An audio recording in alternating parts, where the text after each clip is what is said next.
Hello and welcome to the podcast digesting the best of the week sports news with interviews and analysis.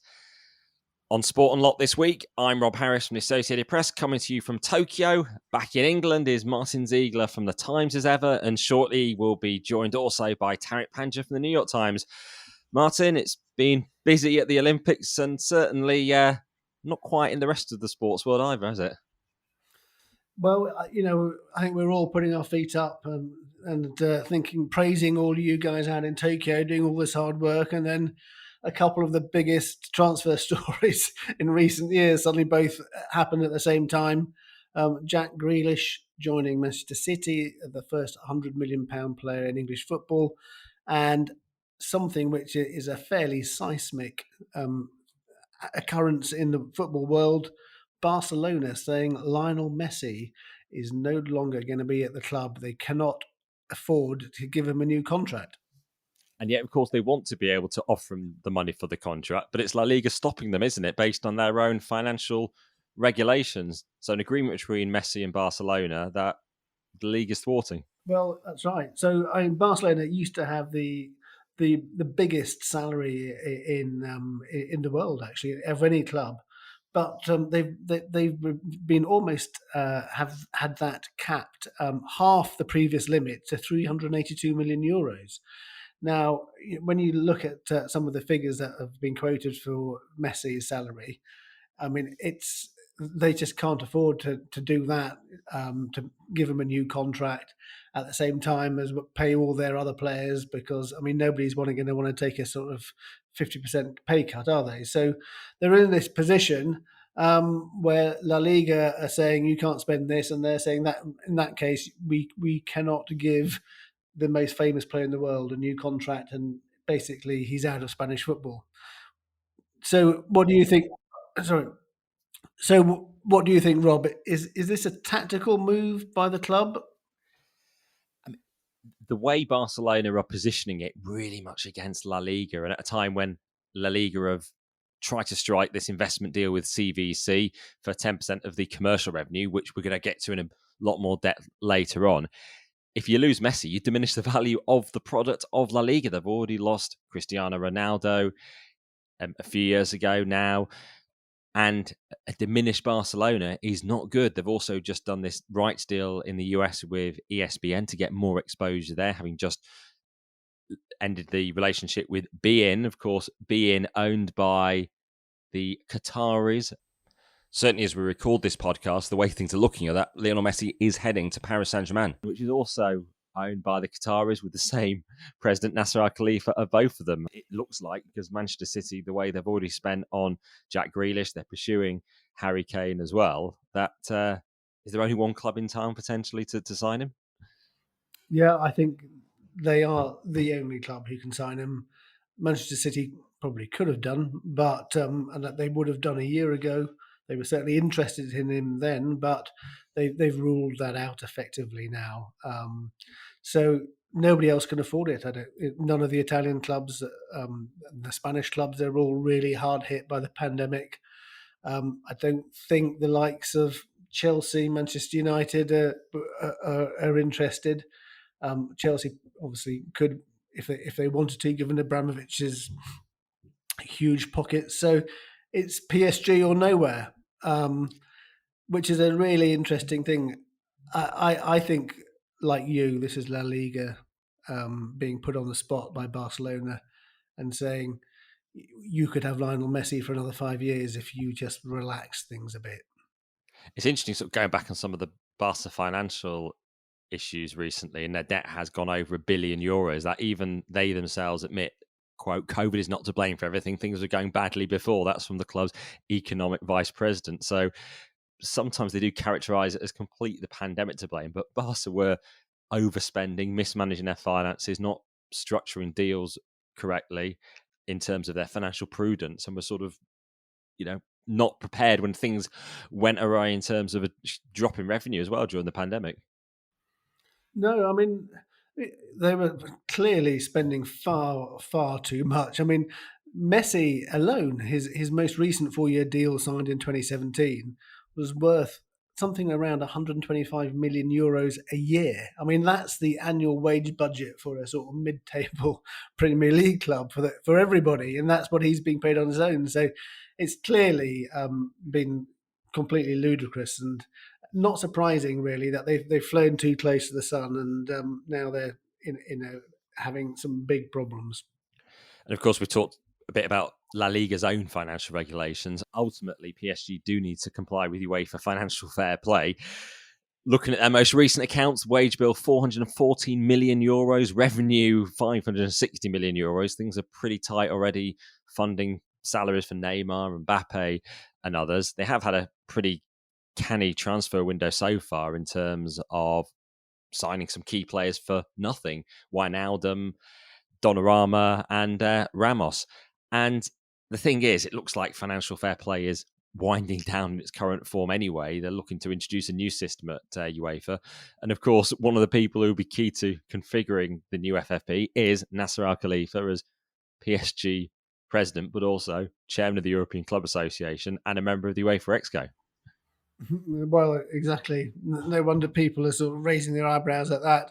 But yeah, I think the fact that FFP is being completely rendered as impossible to impose because of the pandemic means that actually, if there is a time for PSG to pounce on Messi, this would be it. But I still don't think he will go there. I actually think he will remain at Barcelona. I think something will be done. That does seem the hunch of so many, doesn't it? A big power play. And it's going to be one of the most fascinating things that could either drag out or take a bit of time. Of course, we're only a week or so away from the Spanish league season starting. So something's got to be sorted quite soon. The French league starts this weekend as well. So the season getting well underway. Yeah, it's all starting now. You know, the next we've had a very, very short break from football. Now it's all starting again. So here we go. And the Olympics is almost over. It's been a pretty intense time for you guys out there. There have been quite a lot of stories around. For you've not been putting your feet up, have you? Obviously, we've been very limited. Only just now we're able to sort of go out and about after the 2 weeks of soft quarantine where we could only go from hotels to venues and back again. Now we can at least get into the streets, get a sense of what the games are like, these pandemic games, with most events being held without any fans at all. Well, let's get the perspective now of Tariq Panja from the New York Times alongside me here in Tokyo. Tariq, great to have you on the pod. What have you made of these games?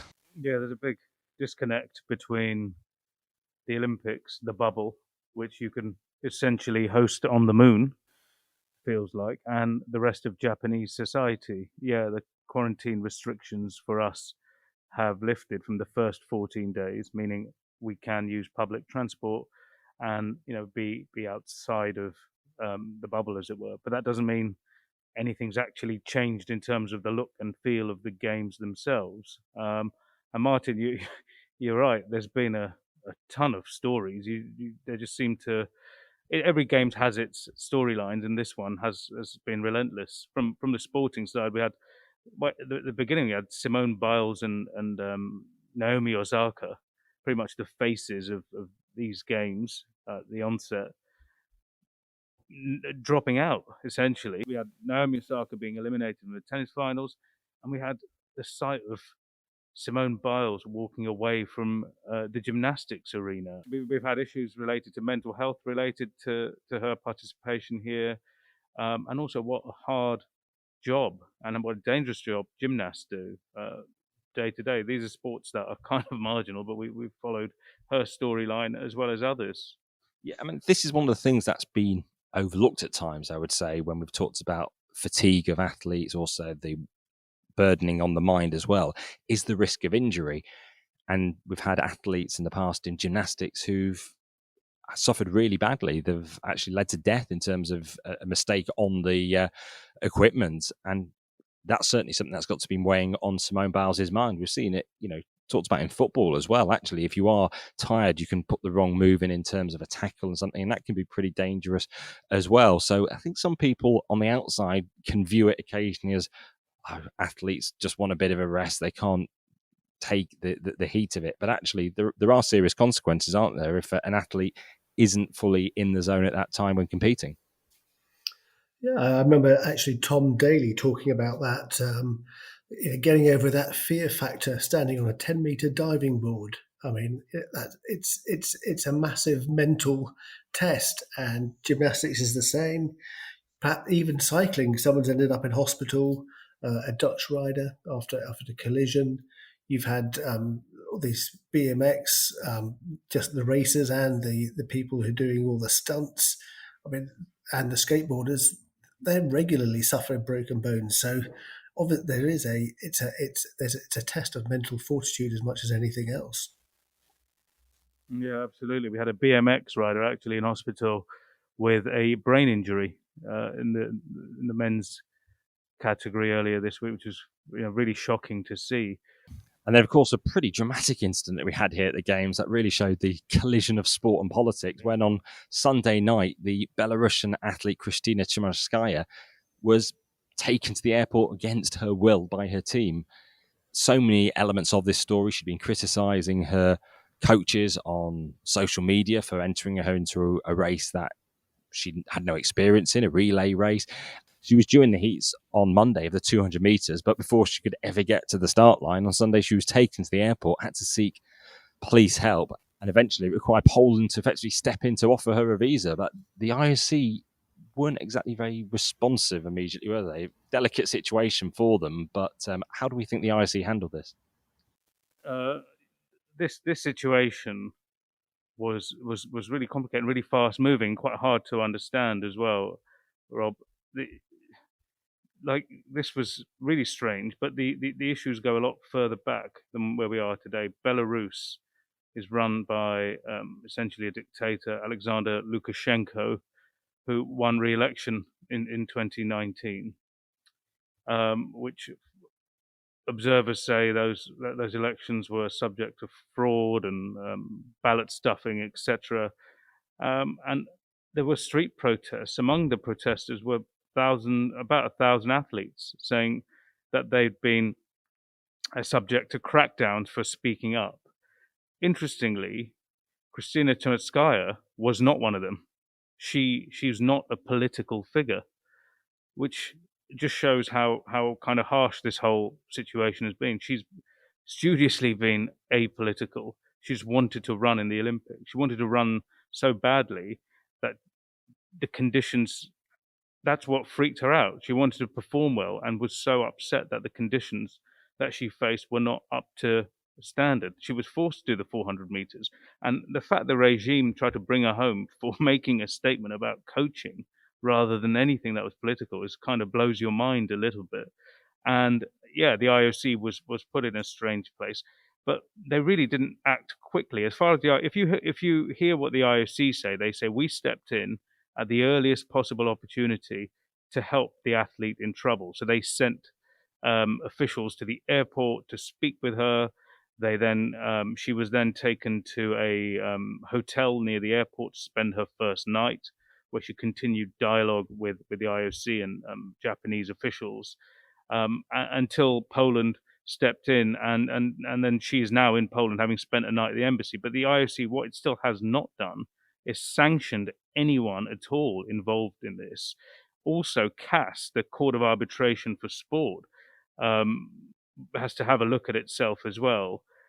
The athlete and people helping her, people working on her behalf, had filed an emergency motion to help her to return to the track for that 200 meters race on the Monday, the heats.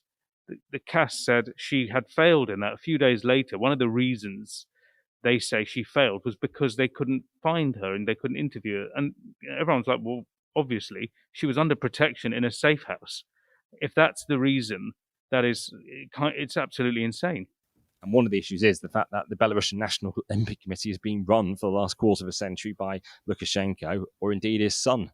Looking at it from afar, the thought of this athlete being escorted to the airport by these sort of minders, effectively, one obviously feared what would happen when if she had to be forced to return to Belarus. We've seen other human rights issues there. Airliner being forced down to get a activist journalist taken off the aeroplane by the undercover police. It's the whole thing is a real scandal, really, in that sports people are being put in this position. Another of the from looking from Britain, what seems to be a strong, very strong and notable story is this issue around the ROC, or the Russian Olympic Committee, as they're known, and just how much this sanction that they can't be called Russia is really just a sanction in name only, and it is not really having any effect at all. No, particularly when the fact they're meant to be called ROC, but on broadcast and across so many outlets, they are just called the Russian Olympic Committee. So the whole point of them being called the ROC was to not have Russia in their name, but then they just have that anyway because the full version of ROC is read out, of course, which is perhaps overlooked quite often in this. It's not necessarily part of Russia's punishment for the state-sponsored doping stemming from the 2014 Sochi Olympics and other sports as well. This is all relating to the cover-up of the cover-up, the inability to cooperate with investigators that wanted data from the Moscow lab in recent years to try to clear up the whole scandal. And it's more about their conduct in recent years, showing why they can't be trusted. And if anyone was looking for a meaningful sanction, they've not had it, Russia, and it's just like they are competing as themselves as normal. Yeah, and they're perhaps one of the most visible presences here as well. The initial ban was quite stringent. Of course, there wouldn't have been any Russians, or very few here under that ban, and they certainly wouldn't be walking around the Tokyo Olympic sites like mobile flags, which they are at the moment. The colours they're wearing are are like those you see on the Russian flag: the red, the blue, and the white. It all looks very Russian. They are a very visible presence here, and also they're a very visible presence on the podium. They've been doing extremely well. They've got about 335 athletes in Tokyo. They've amassed 15 gold medals, 21 silvers, and 19 bronzes, so 55 medals in total for a nation that should not be at the Olympics. It's quite galling for those who did ask for tougher punishments and who did suffer as a result of Russia's cheating. It's not a games though where we've seen a lot of doping cases so far. We've just had the one, haven't we?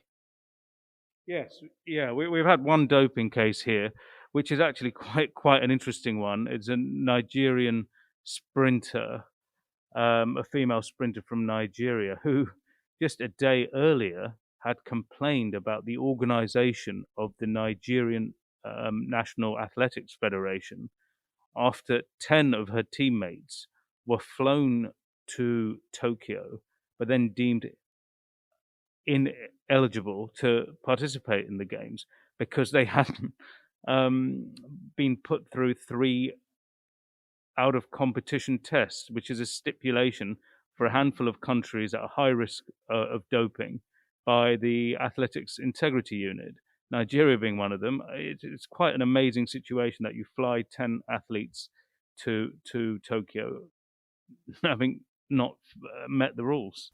Yeah, so Blessing Okagbari, who I think was probably a medal hope for Nigeria, tested positive for human growth hormone, which is an alternative to steroids used to, especially helpful for sprinters.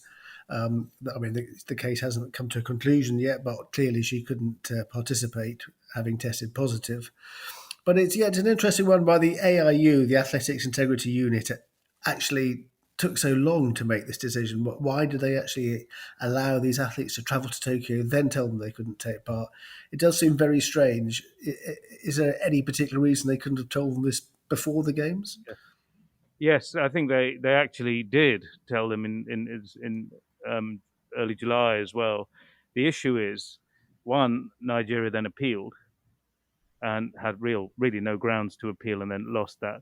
The other point of this is countries sometimes bring athletes into country for training ahead of the game. So they couldn't move into the village until 5 days before under these new rules. But they could also be in Asia or be in Japan. The interesting thing here is those athletes actually were in the village. They were protests. They were holding banners, demanding justice, etc. And here's the thing: no one is saying that the athletes are at fault here. No one's saying the athletes are drug cheats or anything like that. The issue is that, and it's a simple one. It's Nigeria is one of Africa's most developed, wealthier countries. It has a well-developed athletics program as well. All they had to do was do 3 out of competition tests for athletes they wanted to send to the Olympics over a 10-month period. It shouldn't be that. We're not talking about hundreds of athletes either. We're talking about a handful. The other thing, the most senior, the most elite of the Nigerian athletes would have been tested in the AIU testing pool anyway, which is the best athletes in the world fall under the AIU's auspices. It's like the second string, but it shouldn't have been this complicated. And Nigeria aren't the only ones to be dinged by this. Belarus, of course, which we've discussed, the reason the athlete posted on Instagram her complaint about being forced into the 4x400 was because 3 of the team were ruled ineligible again by the AIU. So it's not Nigeria having these problems. It kind of shows mismanagement perhaps across the board, or something worse. And of course, the reason that Blessing actually won a silver medal at the Beijing Olympics was because the Russian competitor was later banned, so she was actually upgraded. Of course, it has been quite an interesting Olympics on the track, the first without Usain Bolt, which meant we have a new 100-meter Olympic champion, Marcel Jacobs. Pretty big surprise in the stadium when I was there on Sunday night to see this Texas-born Italian suddenly upset the odds so unexpectedly to take the title. This is a remarkable story. Jacobs, if the Olympics were held when they should have been last year, Jacobs hadn't cracked 10 seconds. That was only in May for the first time. Yeah, and he would have ran the 37th fastest time at that point when the Olympics would have been held. Whatever he's been up to during the lockdown period has certainly helped him. He must have trained completely differently to how he had done before in order to perform as well as he had done. And he credited his success to actually meeting his father for the first time. He's the son of an American military man and an Italian mum, and he had not really seen his father at all until about a year ago. He says that gave him the wings he needed to run that 9.80, and who knows, that might have been it. We'd love to, whoever his coach is, I'm sure his door's being sort of knocked off its hinges by other athletes looking for such an improvement. Yeah, I mean, that was an incredible story, obviously. I mean, what do you think about the track? Because is it becoming almost farcical that you've got these super shoes for a start, and then you got this track which is apparently like a trampoline? It's so bouncy. I mean, it's just, are we just getting to the point now where things are being developed for fast times, world records, and it's all a bit meaningless? But if you're comparing it to a world record set 20 years ago, if the technology is so much more now developed to help these speeds, what do you think? As we saw in swimming around a decade or so ago, when the swimsuits led to entire meets with virtually records being broken in every single race, and eventually FINA, as the governing body, did implement regulations to pull back on some of those swimsuit technologies that were helping these records being broken. Because the danger is actually we end up in a situation effectively like Formula One, where it actually is just a sport where the technical boffins, the scientists, those who can produce the best technology, those best resource actually do take over, which we've seen with some of these running shoes, which, yes, there are regulations which are meant to make them available to everyone to be able to have them, but there are questions over that. And of course, with something like a track, you get organisers wanting these world records to get attention onto the event and to actually get that interest. But what is too far? Tariq, you spoke to the brains behind this track, which is very springy and bouncy and creates a talking point, but there are questions over where does it all stop, this technology? Yeah, I spoke to a gentleman who works for Mondo, the company that produces these Olympic tracks, on the second night of the athletics here in Tokyo. And he was the one who described it as, yes, it's like a spring, he said, like a trampoline. He was very proud of that. They'd been working on this track for 2 or 3 years, he said. And I did ask him the question, I said, well, is it not a bit too much? Is it not too much assistance to these athletes? Is it not like these springy shoes, etc., that have proved so controversial? And his view was, it's like the tires in Formula One. As long as everybody gets the same tire, that's fine. But to your point, Martyn, it's not fine if you're really proud of that world record you set 15 years ago or 20 years ago, and it's been broken because someone has managed to sort of hop or be pinged off across the track at a speed that you couldn't have done before. Speaking of this track, there's been records galore, national records, personal bests, and world records. We saw a remarkable time for the men's 400 hurdles. Karsten Volholm, the reigning champion, world champion, he broke his own world record, and at a time he ran so fast.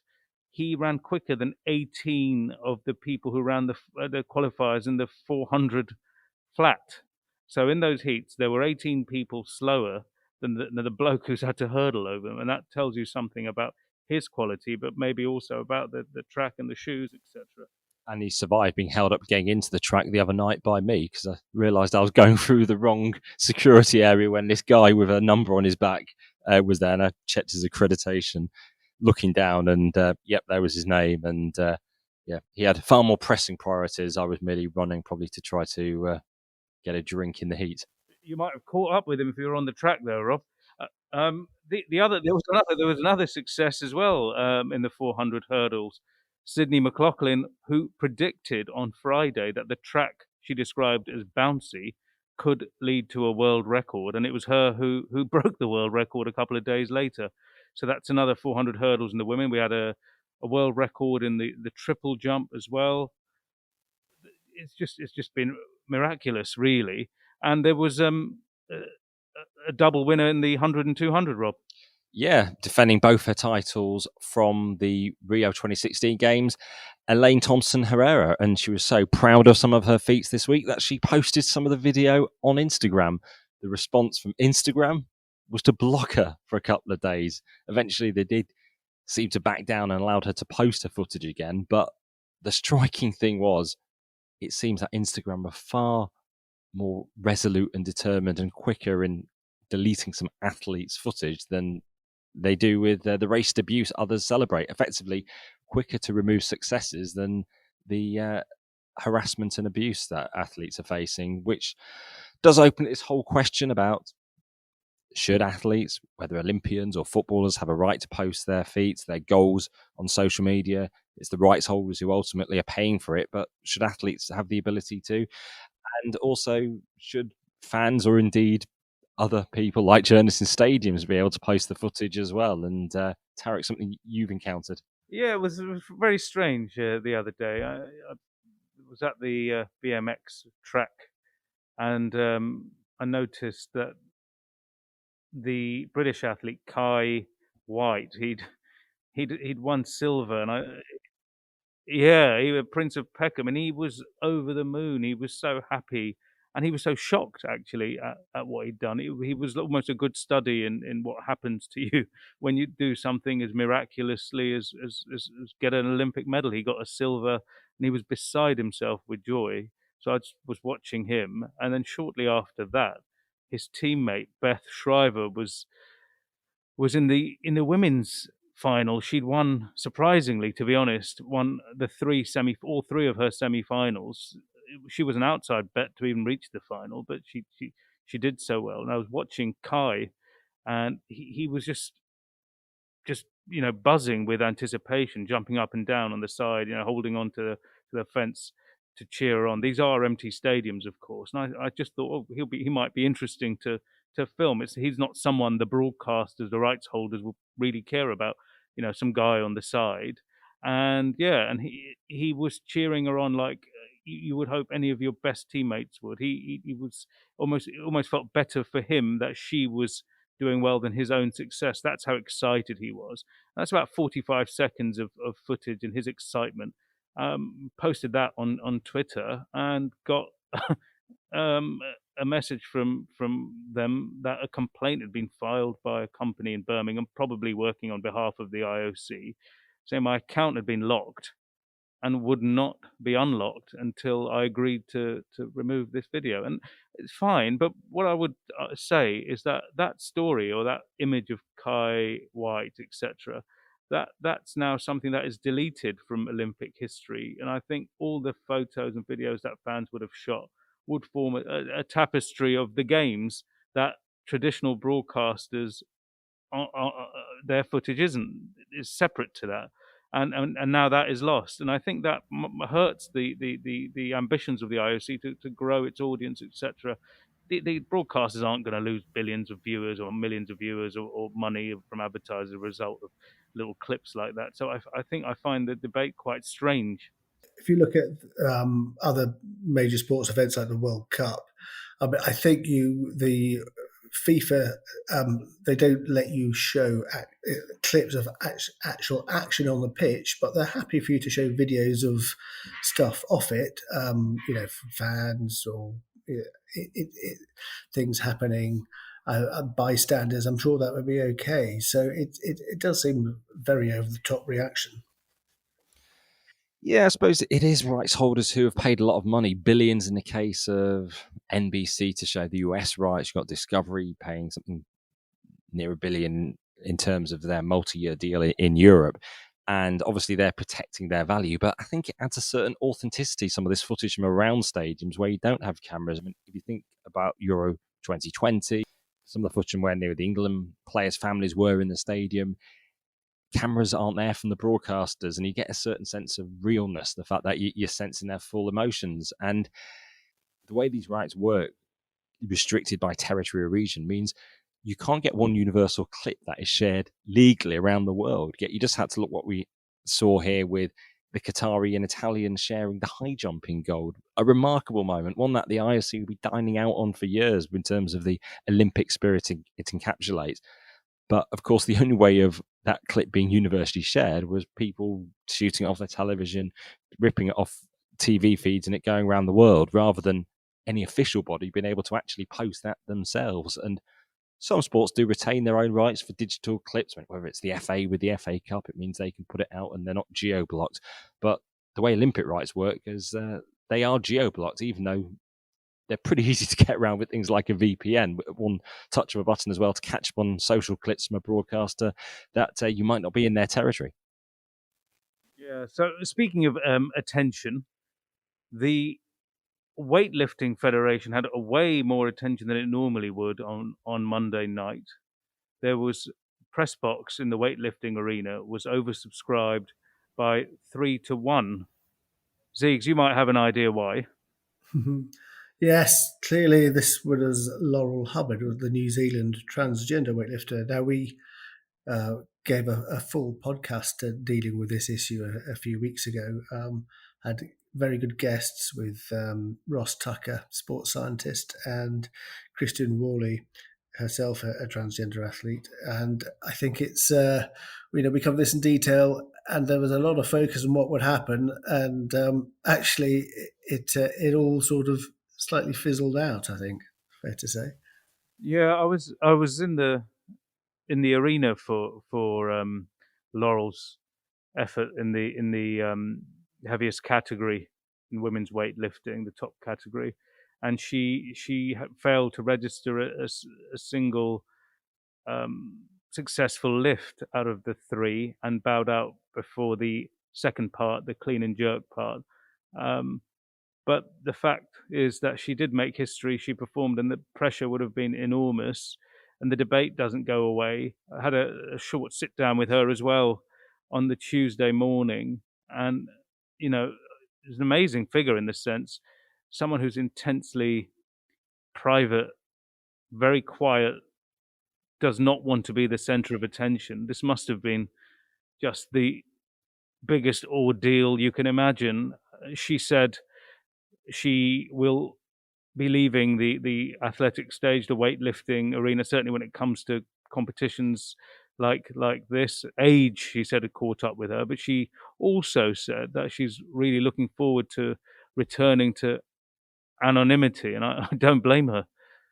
And this issue isn't, of course, going away at all. The fact is, Laurel Hubbard, the first openly transgender woman to compete in the Games. There will be others to debate in terms of competitive advantage, in terms of the level playing field, will continue. Certainly, they wouldn't want to seem to be pushed away from mainstream sport when it's, as they would see it, a biological matter in terms of them identifying a certain way and then wanting to pursue their sporting ambitions too.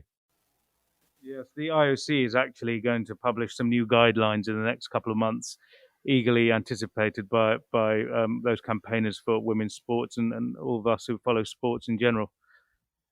Yeah, I mean, I think from what I understand, it looks pretty likely they're just going to reduce their recommended level of testosterone from 10 to 5 ng/mol, which I think they think will try to.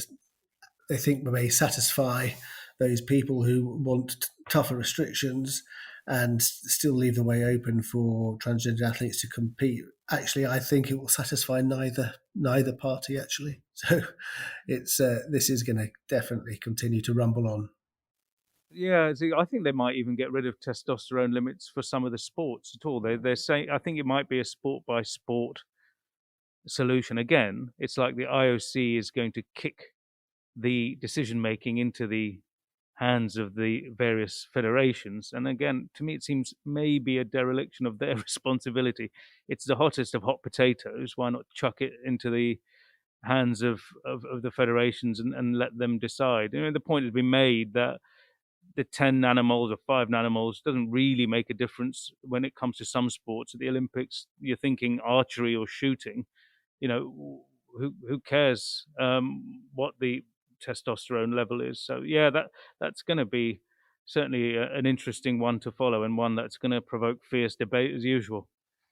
The IC would love nothing more than to deflect responsibility away from themselves. Certainly, the IC president Thomas Bach is not someone that necessarily takes a clear stance on anything. We've seen this as we look ahead to the next Olympics, which are, of course, now only 6 months or so away in 2022 in Beijing, and the ongoing issue of the Uyghurs, a term you don't hear IOC figures actually using, despite human rights groups being deeply concerned about the crackdown on the Muslim minorities in China.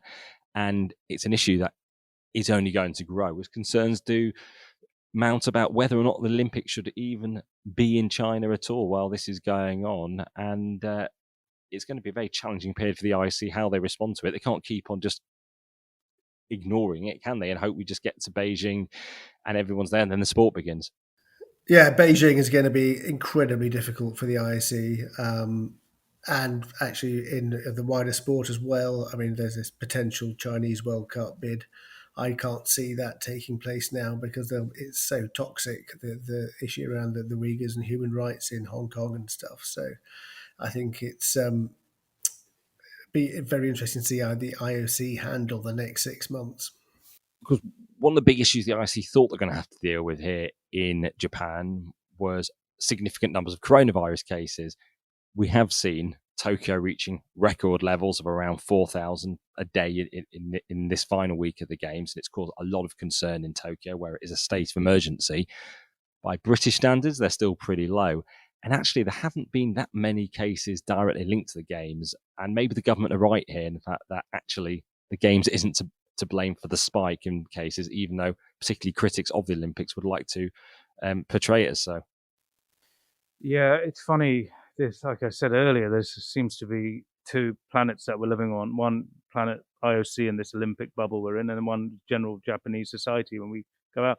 And we use the term, there is a state of emergency here, but I think when you hear that conveys something a little bit different to what we had anticipated at home. shops are open, restaurants are open up until 8 o'clock. Even sports arenas that aren't related to the Olympics are open. So the country isn't closed down in that kind of hard lockdown sense as you would think. You can go and get a meal, and you can walk around. You can be on the subway system. It's still fairly busy. I assume those cases are being spread possibly outside of the games, where the testing regimen here is quite tight. And once you are close contact of someone, or if you have quarantine, you get pretty much locked into your room until for a number of days until you're cleared. And while pandemic restrictions are being lifted in a country like Britain, obviously they do continue in other countries. In Australia, they've got new lockdowns being imposed. And that's impacting sport, isn't it, still through the rest of the year, with the Rugby League World Cup in particular? Yes, as expected, the Rugby League World Cup, due to be held in England this autumn, has been postponed. It was always looking doomed from the moment that Australia and New Zealand announced that they weren't going to take part. It's now going to take place in 2022. They say it won't clash with the Football World Cup in Qatar. It's a serious blow, really, for the sport, and they had such high hopes of being the first major sports event to take place with full crowds. That's not going to happen, and yeah, well, we will see what brings the next 12 months and what the state of the pandemic is. But for rugby league, big disappointment.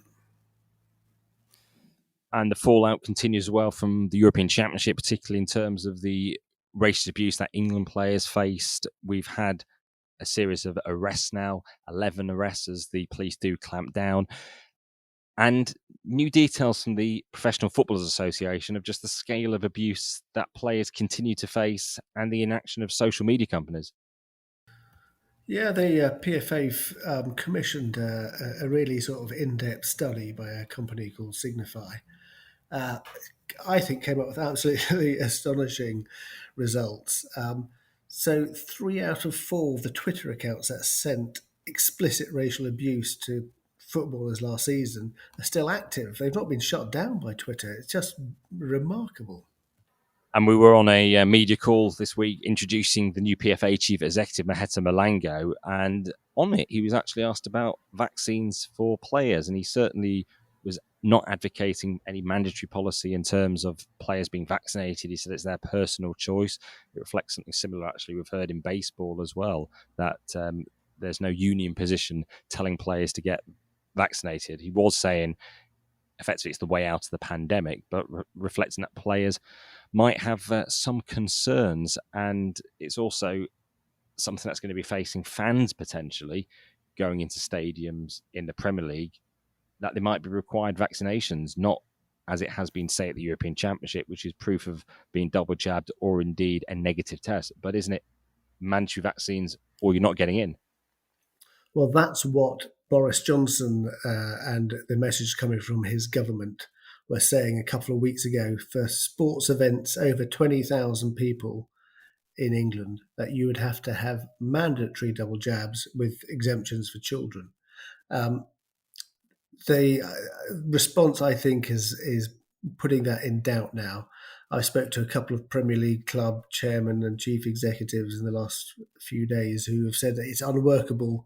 The ethical issues around forcing people to have double jabs, they believe is impossible, both for players and for fans alike. They are pushing very strongly for the government to change tack and accept the sort of the Euro 2020 Wimbledon system, which was, as you say, either proof of a double jab or a negative test. And I think they're happy to go along with that. But the mandatory vaccination, I think, is going to prove too controversial. I wouldn't be surprised to see that role taken back by the government in the next few weeks. It's also beyond the UK as well, because just this week, FIFA and Qatar announced that the FIFA Arab Cup that's taking place in Qatar in December, there will be a mandatory vaccination policy for fans. Effectively, that's serving as the test event for the World Cup in November 2022, testing all the venues for that, where we've already heard from the Qatari government that for the World Cup in 2022, fans will have to be fully vaccinated to get into the venues. One of the ongoing issues that's going to come up, though, is if you've been vaccinated now, how recent do vaccines need to be, say, by November 2022? We're just talking about autumn booster shots in England, and other countries might be contemplating it too. Then we've got a World Cup a year or so down the line that bodies are not only going to have to decide if, say, fans or players have been vaccinated, but how recently and how often too.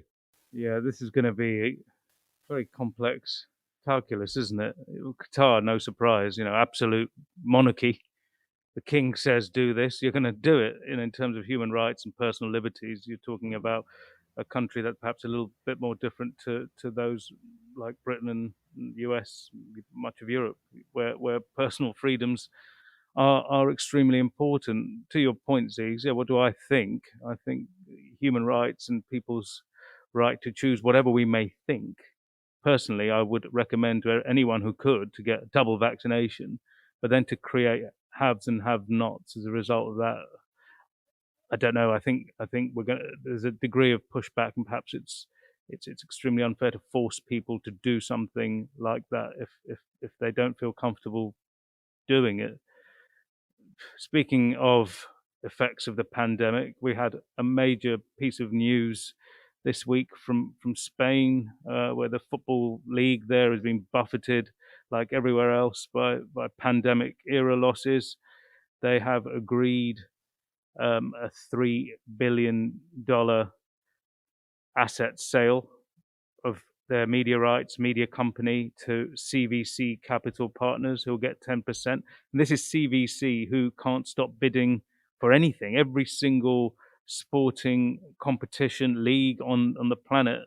So they've been in for CVC, this company that can't stop bidding for things, has finally got a football deal over the line. Rob, they're doing all sorts of other things too. Yeah, they've got a stake in the Six Nations. They're trying to get one in Serie A, and of course, they used to own Formula One too. Obviously, the clubs have still got to agree to this in Spain, and clubs have not exactly seen eye to eye with La Liga president Javier Tebas over his opposition to the Super League. What they're getting is effectively a 10% stake in the commercial company that's been created by La Liga to sell its rights. The ambition is to overtake the Premier League. Is this going to be enough? And actually, can they maximise value? And what are CVC going to want out of it? La Liga saying they won't have any say in the competition, but they're going to want to generate a profit, aren't they? I can't see them not making a profit. This is probably a really good deal for CVC. Where it's a good deal for Spanish football, time will tell. Also, what I'll be wondering is, football clubs have been, pandemic or not, have been atrocious at managing their finances. If this new money comes in, 3 billion, which is apparently going to be shared across 2 seasons, how are they going to stop these clubs from pouring it into the transfer market and into the pockets of players, which has got them into this mess in the first place? That would be quite interesting to see. Martyn, do you think they'll be able to spend this money wisely? Yeah, that is the $3 billion question, and the answer is probably, for some of them, definitely not. I mean, on a much smaller scale, they did a similar thing with the rugby premiership in England. The clubs all got a big chunk of cash. There were sort of high hopes of a new TV deal, which would sort of bring in even more and reward CVC for their investment. But actually, they had to settle for a smaller TV deal in the end, partly due to the effects of the pandemic. So, is the arrangement that CVC would get 10% of the TV deals paid to them as return for their investment? Yep. That's right. There's as Rob alluded to, there's a separate company being set up, a vehicle that all the commercial assets of La Liga, not the teams.